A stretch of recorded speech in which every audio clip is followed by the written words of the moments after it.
Hello, and welcome to another edition of Keto Friendly Joe. And I know it's been a while. I apologize for not getting on here sooner, but this is the video that's going to change your life.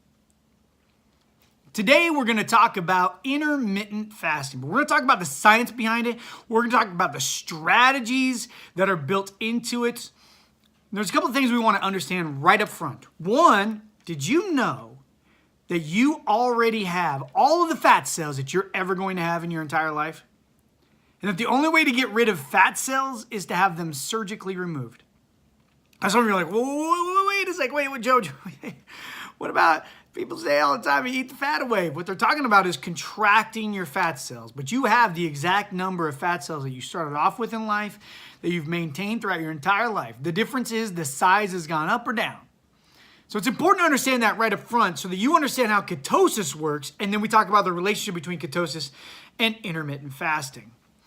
So the goal is to slim down your fat cells. That's the goal, because that's what trims you up. Now look, I'm not going to sit here and preach to you about image or anything like that. If you're trying to lose weight because of what you think other people think about you, you're doing it the wrong way. If you're trying to lose weight because you think it's about something different than mindset, confidence, or health, then this isn't the video for you, because that's what you need first. And we're going to talk a little bit about all of these things all wrapped up in one. And then at the end, I'm going to introduce you to Keto OS, a way to get into ketosis efficiently and at a maximum level to ensure that intermittent fasting works. Okay? So let's get started. Intermittent fasting, what is it? So I've seen a lot of different things about intermittent fasting being 8 hours of eating throughout the day and then 16 hours off. That's not doing it right. You're doing it a little soft if you're doing it that way. The best, most optimum way to do this is what I did yesterday, what my wife and I did yesterday, and that's we don't eat until about 12:30, 1 o'clock in the afternoon, and then we eat again, and we're done eating dinner by 5:30.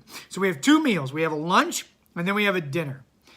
And by doing that, by getting it all done in a 5-hour window, you create 19 hours of where you're not eating. 19 hours of where you're not eating, and here's why that's beneficial. Your body utilizes food to burn for energy. When it doesn't have carbs, which is what we're doing, we're restricting the carbs so that we can get into ketosis, but also restricting the carbs so that your body has to find an alternative fuel source. Well, that first alternative fuel source is protein. So your body will burn protein until that's gone, and fat until that's gone. So it'll burn the food in your system first before it starts burning the fats. So keep that in mind. That's when we talk about intermittent fasting. So, for example, yesterday when we finished dinner at 5:30, I didn't eat again, and I still haven't eaten actually at this point. So right now, my body is only, the energy that I have is 100% coming from, instead of from calories or any kind of caloric intake, it's 100% coming from ketones in my system, in my bloodstream, that are burning the fat cells. So when I say burning them, contracting them through extracting the fat from my fat cells, extracting them and turning it into energy. That's how that works. So the longer period of time that you can go without eating, especially from getting up in the morning, without consuming any calories, the more fat you will burn. But then you have to cycle it. You have to continue to do this on a daily basis. In fact, I would recommend that you do it for 3 or 4 days. That's important. That's an important part of this whole process, is getting the intermittent fasting down. But if you're doing it where you're doing it 16 hours without food and then 8 hours of eating, it's passive. You're being passive about it. And by being passive, you're putting yourself in a situation where you maybe will not get the impact that you're hoping. So what happens after dinner? So just kind of put it into the strategic mindset here. What happens after dinner? So we finish at 5:30. Immediately, my body starts to metabolize the food that's going in. And it was mostly protein and fats. We had a salmon dinner with Brussels sprouts and a couple of slices of bacon also. So my body starts metabolizing that to convert it into energy for the rest of the evening. Once that happens, once that conversion is happening, once that's done throughout the night, all I do is I lose weight. So I'll give you an example. Last night, when I weighed myself, I weighed in at 210.6. Now, if you're a obsessive weigher like I have been, which I'm not prescribing you do, but if you're an obsessive weigher, you know that you lose about 2 pounds through the night, especially after you go, take your restroom break in the morning. So once you take your bio break in the morning, and then you weigh in again, you've lost about 2 pounds. All right, so I weighed in at about 7 o'clock this morning, and I came in at 208, almost on the button, 208 on the button. So I lost those 2 pounds. So then I started my work day. I went and got Aroma Joe's. A little plug for Aroma Joe's. Went and got Aroma Joe's. Got some coffee in my system. Again, no more than 50 calories during the fasting period. And so with creamer, maybe 45 calories is where I was at. So then I got my Aroma Joe's, came back home, took a shower, started my morning routine, did some early reports because I work from home. Did some early reports, sent those out. Went and weighed myself about 15 minutes ago. And I came in at 206.2. Lowest I have weighed since 2000.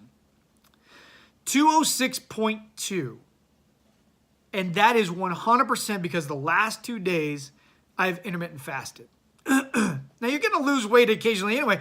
But if you're eating breakfast, you're going to offset that weight loss by putting food in your system. And I know you've all been told that you have to start with a good meal. We've all been told that. We've all been told all these different things because of commercials, because of really strong marketing that has changed our chemistry. But you don't have to. The reason why you eat breakfast in the morning is because you need that carb intake to burn for energy. But if you're not using carbs for energy, then you don't need the breakfast. In fact, the most optimum way for you to lose weight is through intermittent fasting and not having any caloric intake. Now, I'm not going to eat again until around noon, 12:30 today. And then I'll eat again sometime around 5. It'll be kind of an early dinner because my wife and I, we have a performance tonight, so to speak, where we're singing some Christmas songs, some holiday songs.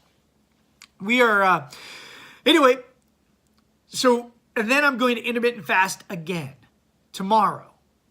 And I'm not guaranteeing this, but I'm probably going to lose another 2 pounds because that's the effectiveness of it. If you can get to the point where you're consuming all of your calories, hitting all your macros in a 5-hour period, then the other 19 hours are burning. You're just burning, constricting those fat cells. All right. Listen, I need to talk to you guys about something else also. Don't let your body lie to you. Don't let your brain lie to you. Because for those of you that are hungry, oh man, what if I feel hungry? You're not really hungry. Your brain is saying, I need food for energy. And that's the trigger point. That's the trigger point. When your brain is saying that, when you are hungry, that's your brain saying, we're about to switch over to ketones for energy. So we're going to release ketones into your bloodstream from your liver. And we're going to burn that for energy if you don't put any food in us. So that's your body saying, hey, I need food because that's what I've been burning all my life. But it's really, in reality, what it is it's not hunger pangs, because true hunger pangs are extremely painful. Like your body goes into convulsions because of hunger pangs. So you're not really hungry. You're not really starving. All right. The last thing I want to talk to you guys about is Keto OS. So I talked about how getting into ketosis, using intermittent fasting during that 18 to 19 hours where you're not eating is going to create the optimum weight burning situation or fat trimming situation. All right. Well, Keto OS gets you into ketosis in 2 hours, gets you into maximum ketosis. That's what this is right here. This is the Maui drink. I'm drinking it right now. And what I'm doing is I'm making sure that my ketone production continues to be at its height around noon today. At its height around noon today, right before I eat. So that I have ketones in my system even when I eat. And the reason why I'm doing that is so that I continue to burn the fat cells, burn them down, constrict them to create optimal weight loss. My goal is still to get to 200 pounds by the end of this year. And by doing this, by doing the combination of these things, I'm going to do it. I'm Keto Friendly Joe. Thanks for spending some time with me.